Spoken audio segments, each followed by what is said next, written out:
Well, I'm getting ready to watch a video. Really? What? Oh, just some scary movie. You like scary movies? Uh-huh.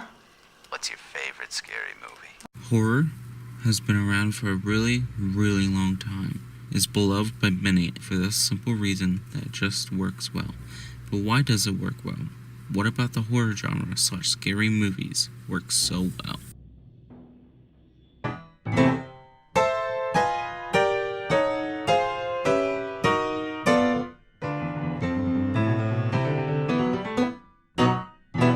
To answer that, we must go back to the start with Georges Méliès' 1896 silent short film, Le Manoir du Diable, or The House of the Devil.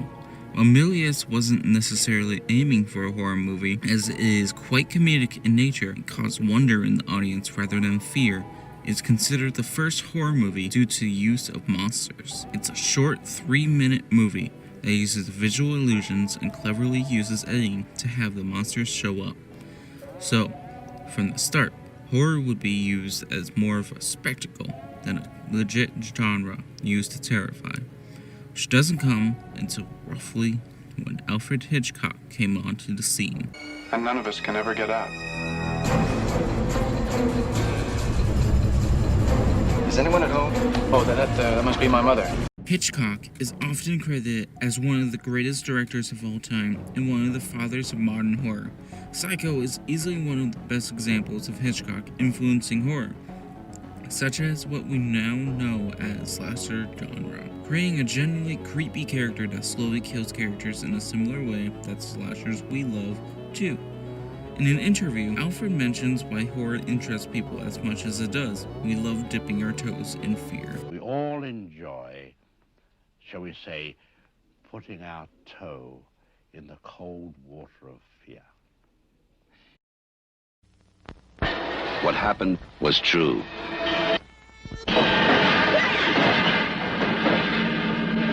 The horror genre only got more scary after Hitchcock, with 1974's Tobe Hooper classic, The Texas Chainsaw Massacre. Regarded as one of the scariest movies of all time, it holds the audience completely captive with its characters and intense scenes, while also trying to provide commentary. This movie isn't necessarily the first movie to provide commentary on a real-life situation, but is one of the most prominent horror movies to do so, influencing future horror. Tobe Hooper's classic remains a classic for the simple reason that it terrifies audiences without being too on the nose. In an interview Hooper did in 2014 with Interview magazine, Hooper explains, it's about an involvement with the audience. For instance, no one in the film tells you it has anything to do with cannibalism. You just assume that. You're reading into the images and the music and the action and coming up with the narrative, putting the story together.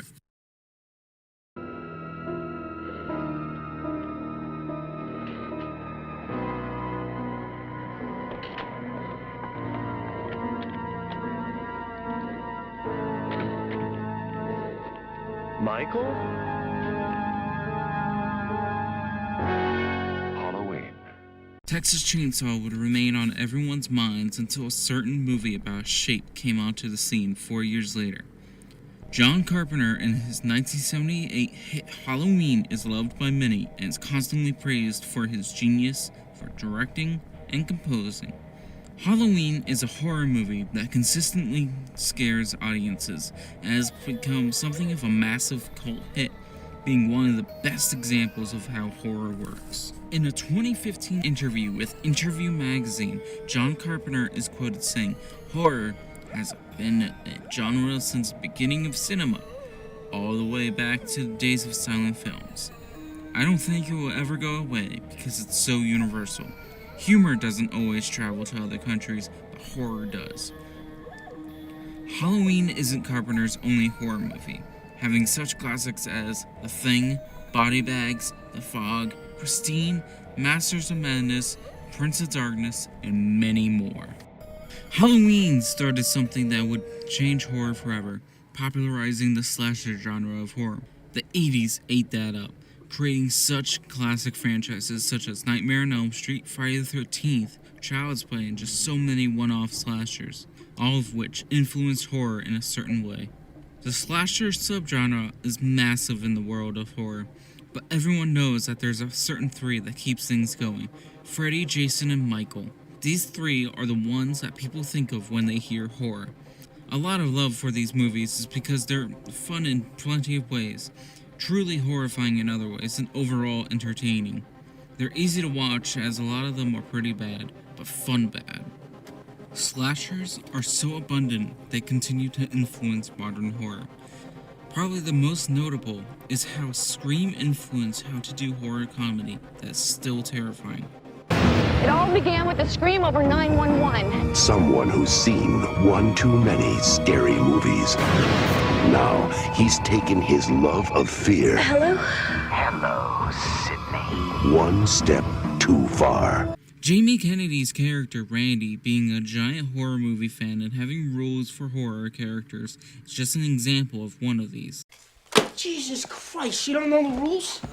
Have an aneurysm, why don't you? There are certain rules that one must abide by in order to successfully survive a horror movie. For instance, number 1, you can never have sex. No! Big no-no! Big no! I'm a dead man. Even in popcorn, sex equals death, okay? No. These rules are just the obvious tropes of slasher films that are used constantly, but makes these slasher films slashers. The slasher genre is just one of the easiest parts of horror that one can watch, and is definitely one of the kings of horror. But there's a certain other king that many love. When I was a kid, there was a place. A dark place. They closed it down and let it rot. But the things that lived there,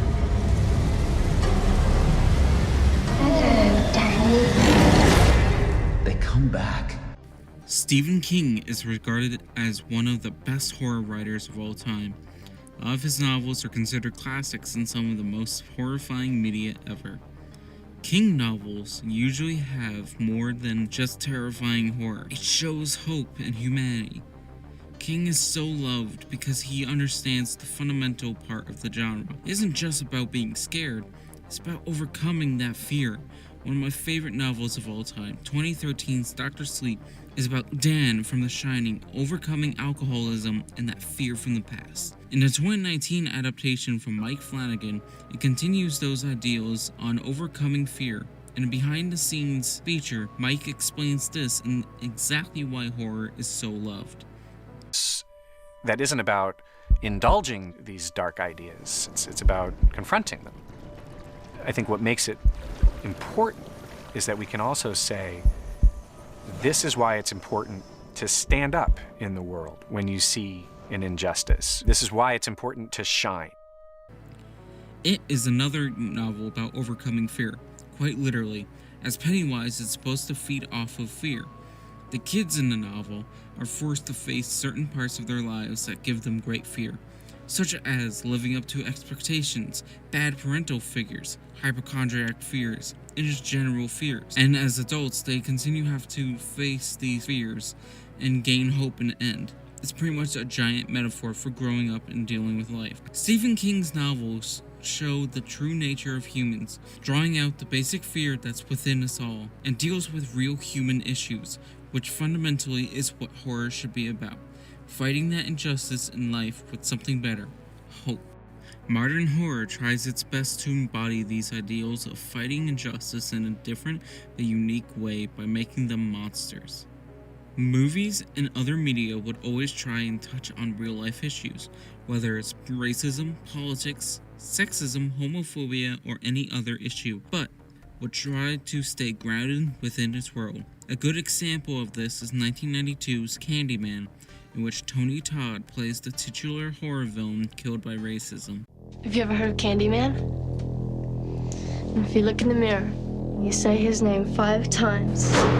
In cities everywhere, Candyman? they whisper his name. The movie tells of a society that is haunted by racist ideals that creates a monster, haunts a graduate student that just wanted to research urban legends. The entire movie shows that the racism that plagues society by showing what happens when people only want to believe the very worst of you. The Purge franchise tries to comment on modern politics as well, much like talking about government trying to control their citizens, racists in general, the rich treating the lower class as playthings, or the 2016 election. While these politics in the franchise are extremely on the nose, they do try to comment on them in a way that is grounded and still be an incredibly fun franchise to watch as they try to go over the top. Not every modern day horror is based on trying to comment on politics. A lot of them try to just be a fun horror. Cabin in the Woods, You're Next, Ready or Not, Hellfest, and many more are just fun horror movies that try their best to show love for the genre. A studio that tries their best to experiment with different types of horror is Blumhouse. They produce a lot of movies that vary from political to plain fun. Modern horror also has allowed for more artsy horror to come out of the woodworks. A24 is a studio that is usually associated with these types of movies, such as Midsommar, Hereditary, The Witch, High Life, It Comes at Night, Ex Machina, and much, much more. A24 horrors tend to have a certain feel to them that just turns things up to an 11, and have a high quality feel that most production studios don't really have, in my opinion. Modern horror has given us some of the most genius and terrifying creators that have much more freedom to do what they want than they did before the 90s.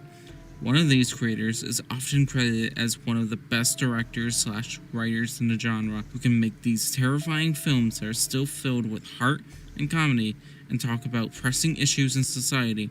His films are beloved by many. His name is Jordan Peele. That's a classic right there.